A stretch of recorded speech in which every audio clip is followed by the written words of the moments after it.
welcome back to the newest version, episode, thing, the Lance Burkitt Encounter, episode 15. So, today I thought we might talk about why the hell in the world are you doing photography? And I guess you can put that across any specialism that you're doing. Why the hell are you a musician? Why the hell are you an actor? And it came to me this week, listening to a musical genius producer called Rick Rubin, talking about why musicians should do things for themselves rather than anybody else. And it got me to thinking about my career and why I'm doing what I'm doing, why I do what I do. And it fundamentally comes back to the premise of pleasing myself. And I guess quite often artists don't look back on what they're doing themselves and give themselves any kind of credence, and I think that's because predominantly people are trying to impress other people all the time. And probably, luckily for me, a couple of years into my photography career, I realised that trying to please other people pleases nobody, and people won't buy into a pleaser, they're buying into the thing you do. So quite early on in my career, probably a couple of years in, I realised that I should be making pictures for me, not for them.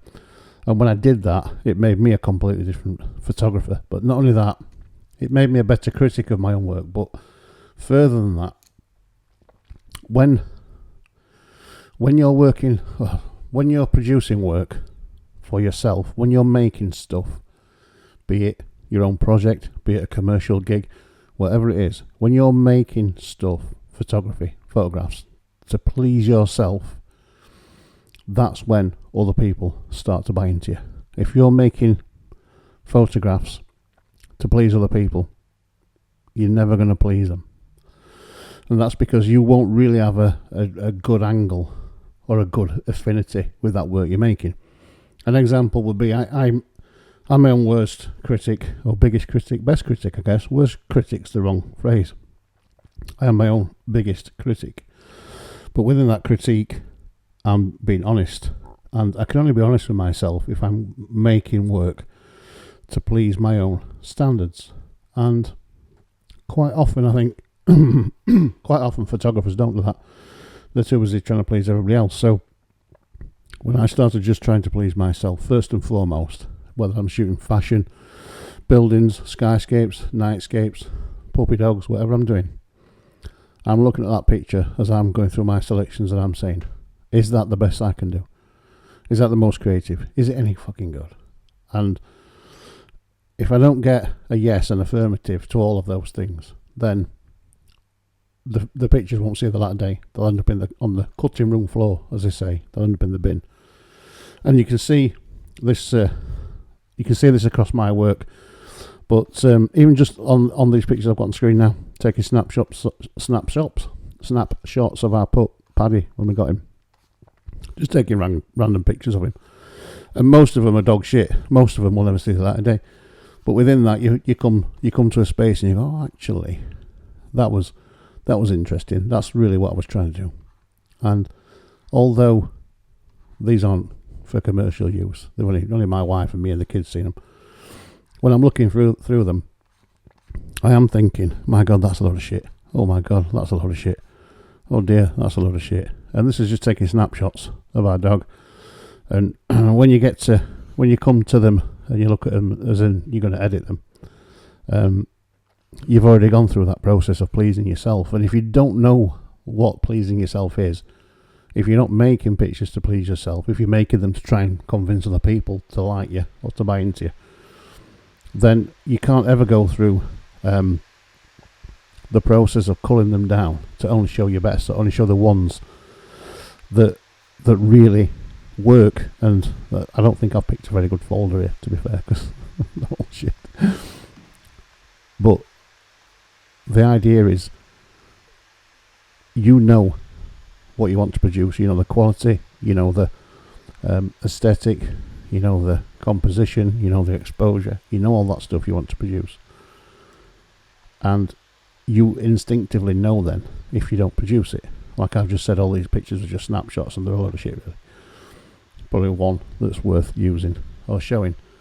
But because I'm shooting to please myself, not shooting to please my wife or my neighbour or a client or whoever it is, then I know when things are right and when things are wrong.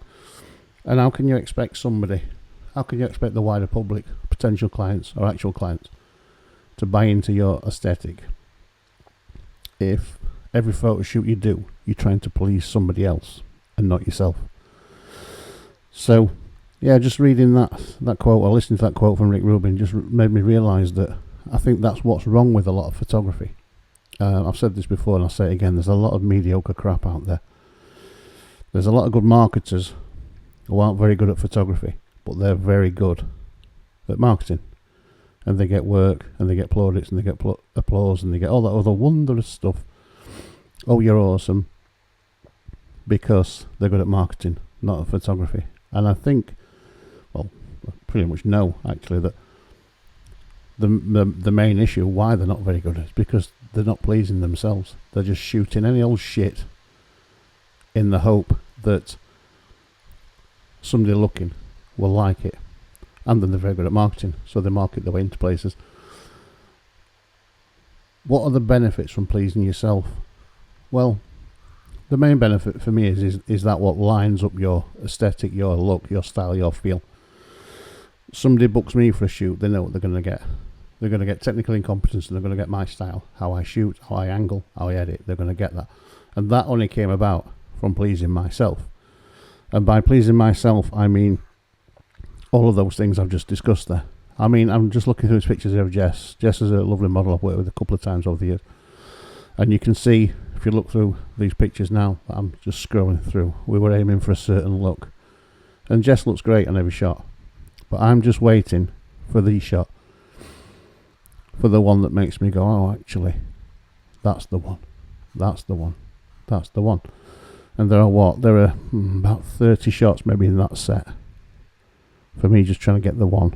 That's not bad, is it? In old money, that's a roll of film.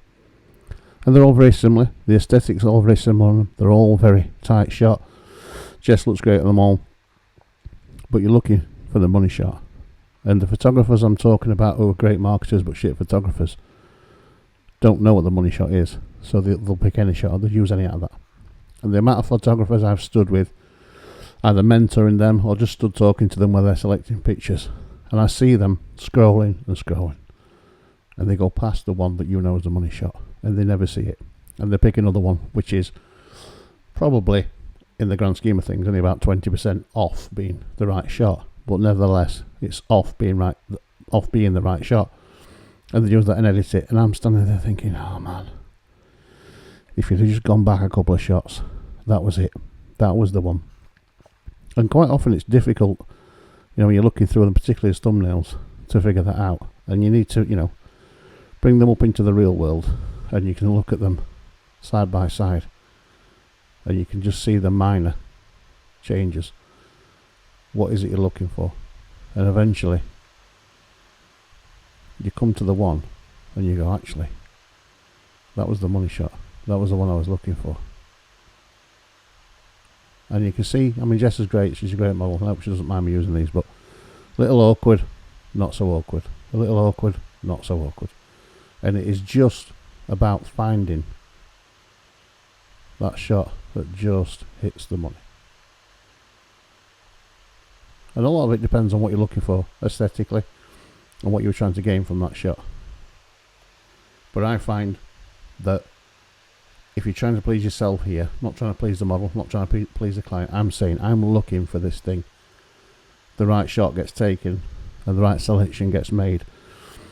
So all those mediocre photographers out there, they've got thousands of followers on Instagram and Facebook and all those other wondrous places. 500px, remember that? Remember 500px? And getting comments from people who don't know any better, and you're sitting there going, huh? That's a lot of shit. How did that happen? It's because they don't shoot for themselves. They're shooting to please other people, to get likes, to get loves, to think they're great, and they're never shooting their best work because they're always shooting to please somebody other than themselves. So next time you're thinking about going out to shoot and you're pleasing other people, Maybe don't be doing that. Shoot to please yourself. Shoot to please yourself and see if that makes any great difference to your output and to the respect you get from your actual peers, rather than the fake peers who shoot to please other people for likes. I found personally that once I started shooting to please me, everything got better. Like I said earlier, my own critique became legendary to myself, because I stopped using 10 pictures out of every 30 and started using one, and that one was better in every single way, creatively, technically, aesthetically, was better, because it aligned with what I wanted, it aligned with my desires, it aligned with my the perfectionist in me, which I had to kind of grow out a little bit. I've talked about that on previous podcasts. That perfectionist who just looking for the perfect shot all the time, missing the moment, and that stopped happening so much when I was shooting for other people. And I think you can't grow as an artist, you can't be confident as an artist, you can't stand in front of clients and say, this is me, this is what I do, this is who I am, buy into it, if you're really not shooting work for yourself. Shooting for yourself, pleasing yourself first, and that's where it really comes down to. Whatever you're doing, whether you're doing it for test work, whether you're doing it to practice, whether you've got a new idea, whether you're getting paid £1,000, whatever it is, if you're shooting to try and please somebody else first, you're never going to get there. You'll get mediocre, you'll get some people like it, the other client might like it, but the client might sit back and go, well, he didn't really know what he was doing, did he? I didn't believe him, didn't believe in what he wanted, what he thought, what he felt. And I think as any kind of artist, whether you're a photographer, a painter, an illustrator, musician, stranger, this idea coming from Rick Rubin that this is where most musicians fall down, is they're making music, writing and making music to please other people apart from themselves first. And being a former pro musician, I can understand that, I get that. But when I was a musician, all the songs I wrote, all the rehearsals I did, all the things I did were to please me first, to be the best I could. And I eventually followed that into photography. And if you're not doing that, people aren't going to buy into it, not long term. They want to believe in you. If you're confident in yourself, your ability, you're your own biggest critic, eventually people buy into you because they see that, and that's when the work is repeatable. Can I get some pictures that you did like that last week? Great, yeah, you can go and do it because you're pleasing yourself. You know what you've got to do it. You're not doing it just because somebody else likes it and they've seen it somewhere. It's all about you, your ability, your persona, you as a person, you as an artist. It's following that through and making your work be what you are and be honest to you. And if you're not making work that's for you first, you're not being honest, you're not producing honest work, you're producing probably mediocre drivel that you're hoping people like. And I talk about David Bailey a lot. I was inspired, admittedly, you'll have worked out, I've been inspired quite a lot by David Bailey over the years. Strangely enough, not so much because of his photography, although it's good photography. More of his attitude, more of his, he couldn't give a shit. If somebody commissions him, they don't like the pictures, he couldn't give a shit. If he likes the pictures, he doesn't give a shit. And I adopted that stance quite early on. If you're shooting for yourself and you like them, you know they're good. You know they're the best you could do. They're exciting. They did what you wanted. They're exactly what you want them to be because of what you put into it. Then I really don't give a shit if the client likes them, other than obviously I want to be paid. But it has happened a lot over the years that I've worked with clients, particularly on areas or genres of photography where I'm not that excited by them. Products, weddings, things like that, which I do and I do a good job on. I don't shirk that, but I don't enjoy them like I do fashion, portrait, people kind of stuff. And people are, the client's happy, over the moon with them, but they never quite got me. They never quite lived up to my expectations. I never got from them what I expected. And in those cases, those pictures never see my portfolio. And I've got hard drives full of pictures that will never be in my portfolio for that very reason. That I shot them firstly to please myself, secondly, to please the client. I never got the feedback from myself that I was pleased. Client loved them, client paid.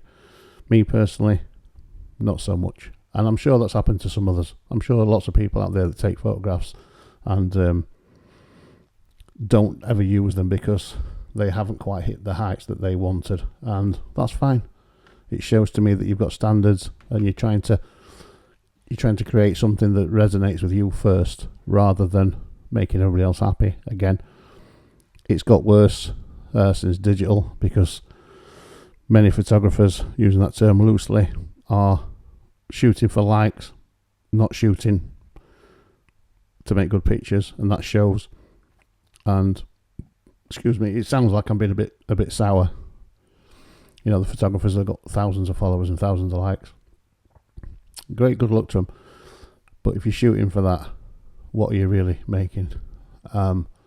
Because as you know and I know, the vast majority of the general public are visually illiterate.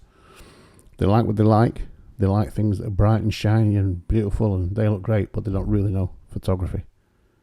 And that's the kind of nub or the rub for photographers in the industry.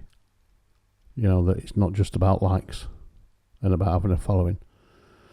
It's about producing good work, interesting work, sometimes original work, although shooting and making original work is difficult, because, as the old saying goes, there's nothing new in the world, is there? And photography's been around thousands of years, so how difficult will it be to make something new now? Almost impossible, I would argue. But like I said in the last episode, there are thousands of good photographers out there who are shooting for themselves first and making good work. There are musicians out there writing music for their own self, to please themselves, to critique it themselves, and to be happy themselves before they then go out and try and sell it. And like Rick Rubin said, if you're making work to try and please the public, and this goes across music as well as photography and film, the public don't know what the fuck they like. They don't. They think they know what they like, but they don't. They like what you tell them to like. They like what the advert and the marketers tell them to like. Very few people actually know what they like and have their own mind. Majority of people read something, then make their mind up. That's not making your decision, that's having a decision based on somebody else's opinion. Very few people are capable of sitting there in isolation and knowing what they want and what they like.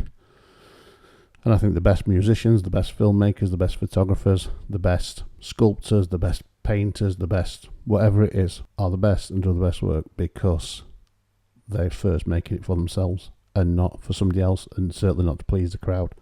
So yeah, Rick Rubin, thanks for that reminder. It's good to remind yourself that you're making work for you, and if somebody else loves it, then that's a bonus. And being a bit more brutal on yourself is always a good thing. This set that I did here with Melina, it was one of those sets that was quite difficult to edit, in so much as that many of the shots were on-pieced. There was a lot of work which I liked, and it was difficult to dissect which ones to cull and which ones to keep. But when you get into it and you start looking and being honest, and you get 3 or 4 that are really close together, eventually you get to a space where you go, actually, yeah, that one, that's the one. If you had to choose the 1 out of 10, it's the one. And it's the pose, the face, the shape, the lighting, how the clothes sit, the angle you took it from. Was your angle of attack the best? All those things come into play. The focal length, focus point, all of those things are important when you're deciphering what you've done and trying to please yourself the most. And I mean, that set there, 60 edits out of about 500 pictures is a lot. It's slightly over my 10%, which I normally work on. But 60 pictures that both myself and Melina were happy with out of a day's work is pretty good. In fact, it's not 60, is it? What are you talking about, Lance? It's 30 because the black and white, there's one of each. So yeah, 30 out of 500 is what? It's less than my normal 10%, about 7%. But even so, it's a good range of edits and a good selection of 3 or 4 sets, which ultimately I'm pleased with. Hence the edit and the usefulness of the pictures. But if I was just working to try and please Melina, I don't think she would have been happy, because she was quite headstrong, and she bought into my aesthetic, hence why we're working together. So if I wasn't confident and I didn't know how to firstly please myself, then Melina wouldn't have bought into it, and we wouldn't have got the work we did. We wouldn't have got the quality of the work that we did. Again, if I'm looking at street photographs like these, I did these early in New York. Again, if we look at the raw files, there's about 3,170 raw files, and I edited about 400 or so, which were like usable. And there were some that were, close. There were some that were just near, but so far close, but no cigars, they say, because I'm looking for visual appeal, aesthetic, technical quality, story, and if all those things don't come in to make the picture, I'm not going to use it. And if there are 3 or 4 or 5, in fact I was shooting on burst mode, so sometimes there might have been 10 pictures that were very similar, and sometimes out of those 10 pictures none of them worked, so they didn't get used. Whereas you see some photographers that show every bloody picture they've taken, like being able to shoot 3 million pictures is some kind of a good thing, whereas shooting 3 million pictures but only using the best ones, I think, is a different thing altogether, because you've got standards that you're aiming to please, your own standards hopefully. So where I see some photographers, and I do see a lot of this, where they post 60 pictures from the same set, all very similar, it tells me A, they're not shooting to please themselves, probably because they don't know what they like, and B, they don't know how to cull pictures, they don't know good from a bad, and or they're using AI to make the selections, and an AI can't tell what a good or bad picture is. How the hell can an AI tell you what your good or bad is, what your preferences are, what your standards are? It can't, can it? It's guessing somebody else's out, what all the other choices other people have made. It's never going to be your choice. So think hard about that. Who are you making pictures for? Who are you making your photographs for? Who are you writing your songs for? What is the work you are making for? What's its purpose? What's the, why? Why? Is it for you, or is it for likes? Hopefully I've convinced you that it should be for you. If it's for likes, hey, carry on. You're getting more likes than me, so what the fuck do I know? But then I'm in it to please myself, to have a good time, and to know, because I've got big standards, high standards, that I'm doing good work. Of course I get told that by my peers as well, but fundamentally I know what is good and what is bad. 20 years of being a photographer, 15 years plus of teaching. I've been around a bit, I've done a bit. I'm my own worst critic, best critic, my own best critic. And I take critic all the time, every day. So I do know what's good, I do know what I want, I do know what my best work is. And that's what rubs off on other people and why they book me, because they believe in me and they trust in me. And I think that's what we should all do as photographers, filmmakers, any kind of storyteller, any kind of creative, visual, physical. Do the work for yourself. Be happy with your own work. The rest will follow. The other thing I was going to talk about today, which I didn't intend to talk about, but it kind of leads on from last week, when I was talking about how the industry's fucked. And saw a story today.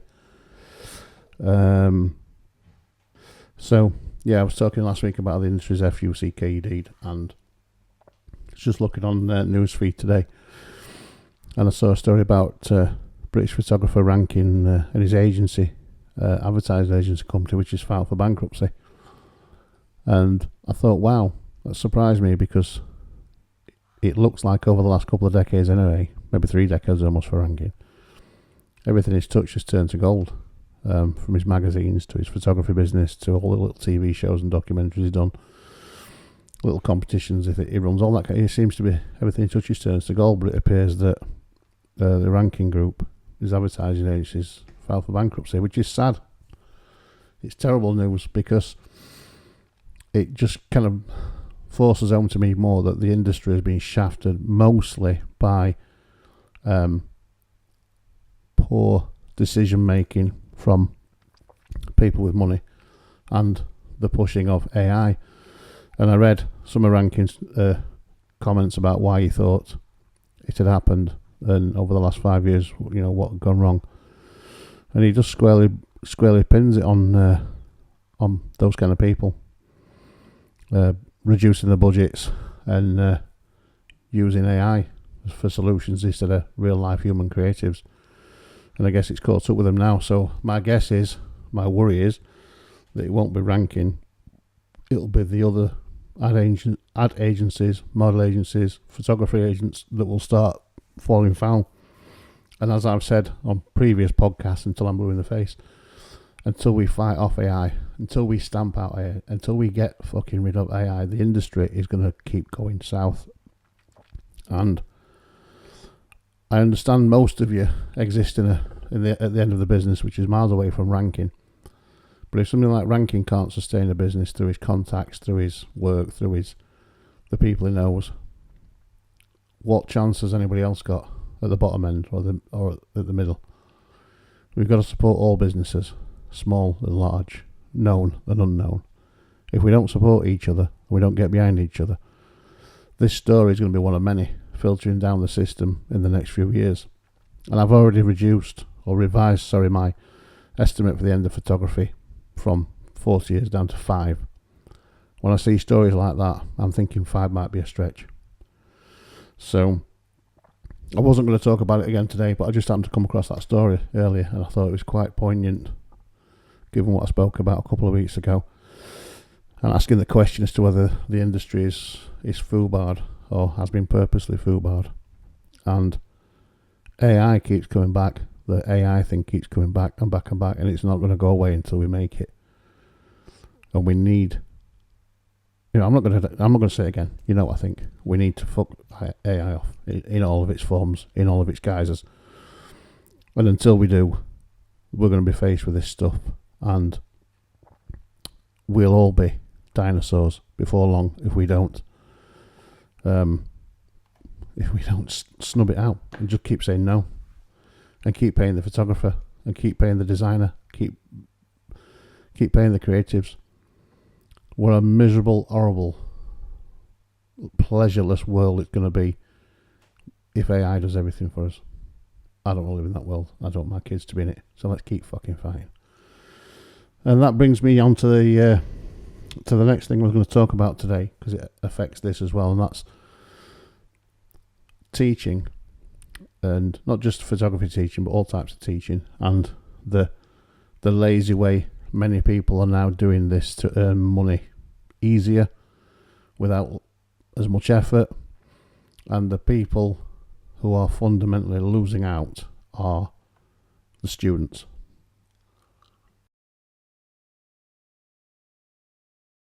So wherever you look now, many big universities, many prominent photographers stroke marketers are no longer doing in-person tuition or teaching. And I get some of it. I get you can broaden your audience if you're doing online or remote or distance learning. I get that if you're an institution, you can save money by not having to put the lights on or have security staff and all the other stuff by doing it online.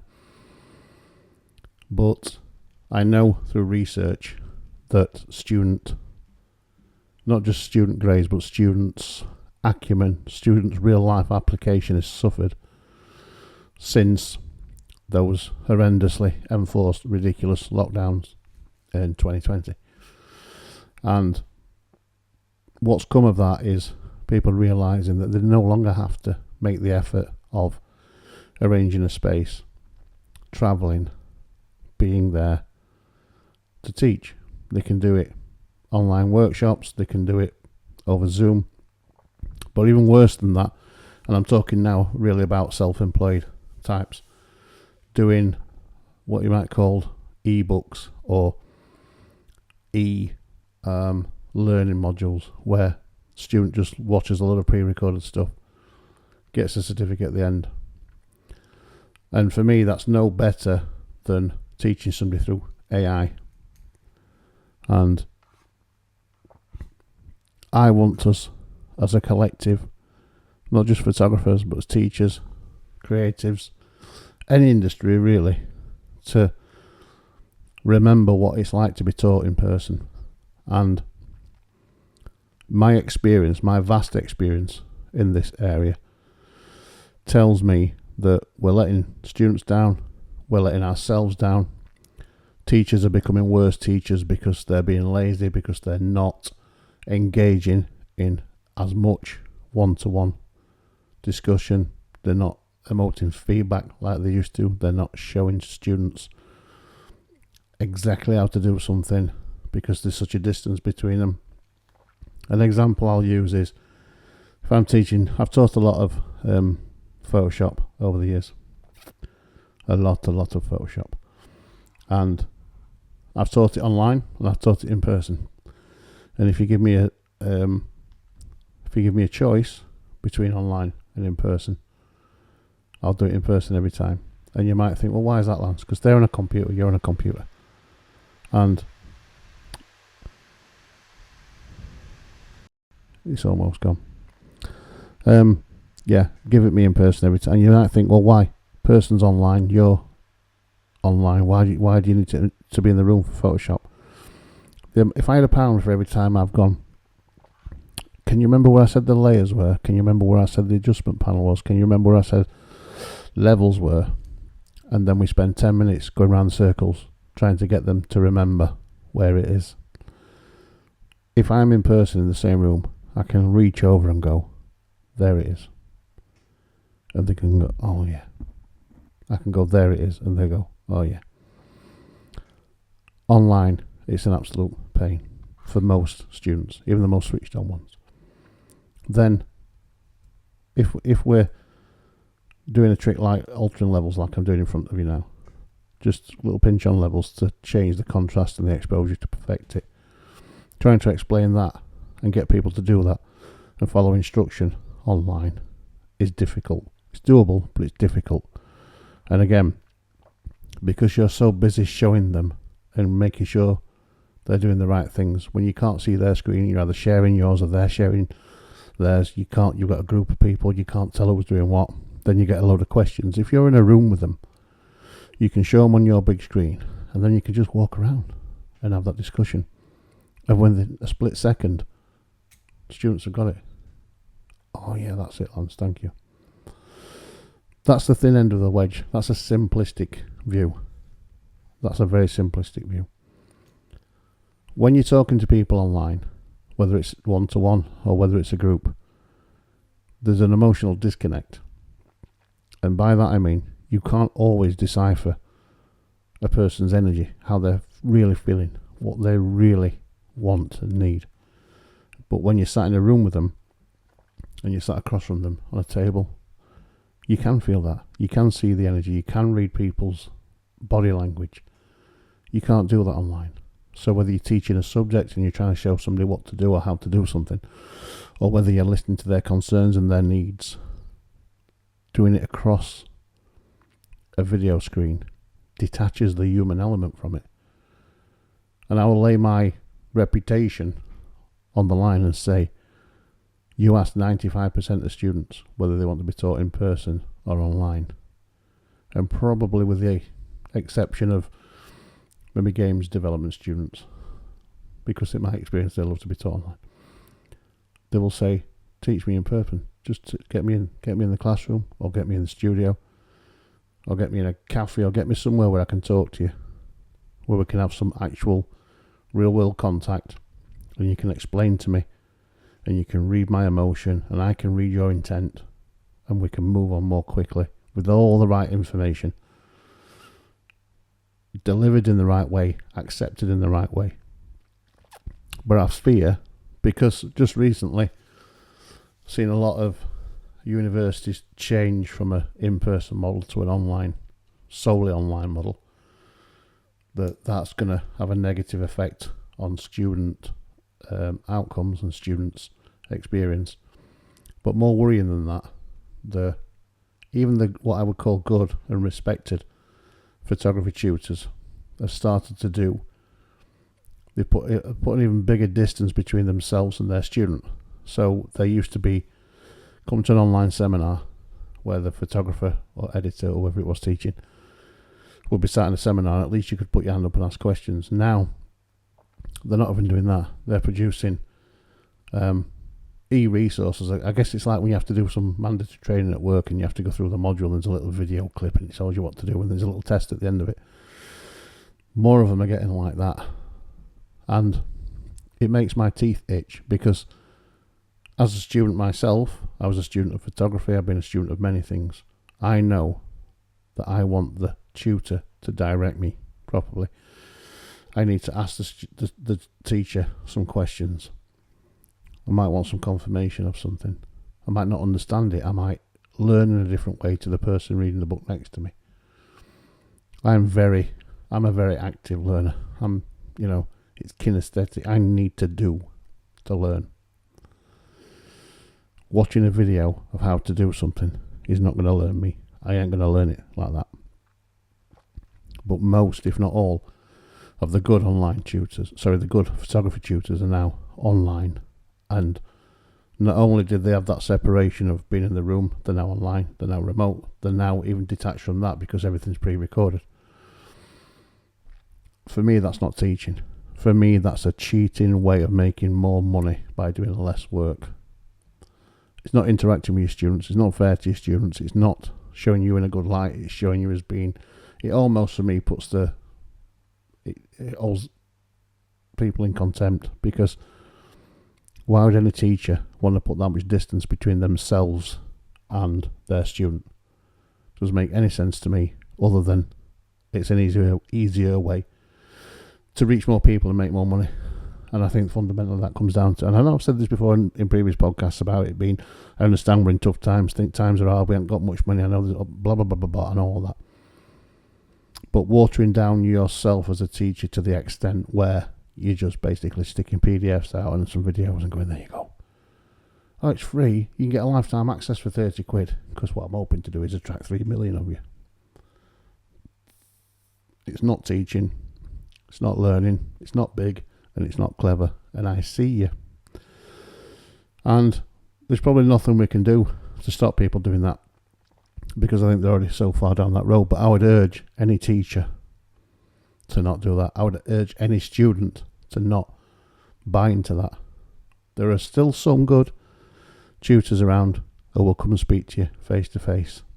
They still have a studio, they still have a classroom, they still have a Costa where they can sit and meet you, talk to you face to face, give you honest and useful feedback and information and guidance